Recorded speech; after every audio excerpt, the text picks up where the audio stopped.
جی، درس ہو رہا تھا۔ درس میں دوست سو رہے ہیں اور پھر سو جانا تو چلو انسانی کمزوری میں سے ایک کمزوری ہے، نیند آ ہی جاتی ہے، لیکن خراٹے بھی آپ لوگ سن رہے ہوں گے اور وہ خراٹے آپ کے درس کی ریکارڈنگ میں بھی آ رہے ہیں۔ اور اکثر لوگ سو رہے ہوتے ہیں تو خراٹے بعض لوگ اتنے اونچے اونچے لیتے ہیں کہ پاس سونے والے کے لیے سونا مشکل ہو جاتا ہے۔ بعض لوگوں کی حالت تو یہ ہوتی ہے کہ وہ خراٹے اتنے اونچے لیتے ہیں کہ اس گھر میں سونا مشکل ہو جاتا ہے۔ ایک دفعہ جماعت میں ہم گئے تو ایک ساتھی ایسے ہی ہمارے ساتھ تھے، تو وہ خراٹے لیتے تھے تو اس مسجد میں سونا بڑا مشکل ہو جاتا تھا، اتنی اونچی آواز سے جیسے کہ جانور ذبح ہونے کی آواز آتی ہے، ایسے آواز آتی تھی۔ یہ خراٹے لینا یہ بھی بیماری ہے۔ اس بیماری کا علاج آج میں آپ لوگوں کو بتاتا ہوں۔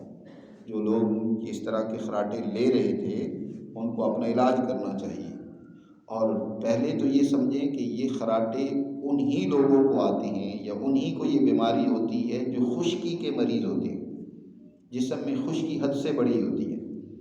جب خشکی حد سے بڑھ جاتی ہے تو پھر سانس کی آواز ان کی آتی ہے، خڑخڑاہٹ کی آواز آتی ہے، نتھنے سے آواز آتی ہے، اور ان کے جو نظام تنفس ہے وہ صحیح طریقے سے کام نہیں کر رہا ہوتا، ان کا کاربن جو ہے وہ زیادہ پیدا ہو رہا ہوتا ہے اور ان کے اندر آکسیجن کی انتہائی کمی ہو جاتی ہے۔ یہ خشکی کا نتیجہ ہوتا ہے۔ ایسے لوگ ویسے بھی دماغی طور پر بھی خشک ہوتے ہیں، ہر ایک سے لڑنا، ہر ایک سے جھگڑنا، تھوڑی چھوٹی بات برداشت نہ کرنا، اپنی ہی بات منوانا اور دوسروں کو کچھ نہ اہمیت دینا، یہ اس طرح کی سوچ اور ذہنیت ان کی بن جاتی ہے، یہ منفیت ان کے اندر پیدا ہو جاتی ہے۔ یہ بھی در حقیقت اس خشکی کا نتیجہ ہوتا ہے۔ کہتے ہیں یار یہ تو خشکی کا مارا ہوا ہے، خشکی کا مریض ہے۔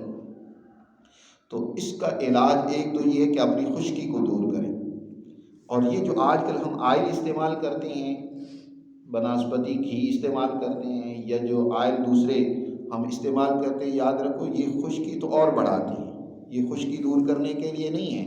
ہنڈیا میں آئل صرف اس کو پکانے کے لیے نہیں ہوتا، وہ تو در حقیقت اس لیے ہوتا ہے تاکہ انسان کے جسم کے اندر وہ تری منتقل ہونی چاہیے جو اس کی باڈی کی ضرورت ہے۔ محض ہنڈیا کو گلانے یا پکانے یا اس کو خوبصورت بنانا مقصود نہیں ہوتا جی۔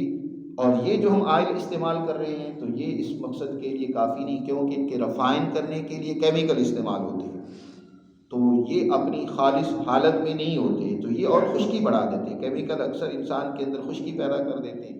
اس کے لیے سب سے بہترین آئل تو حیوانی آئل دیسی گھی ہے، لیکن اس کا دستیاب ہونا یا ہر ایک کی پہنچ میں ہونا وہ ممکن نہیں رہا، مہنگا ہو گیا ہے۔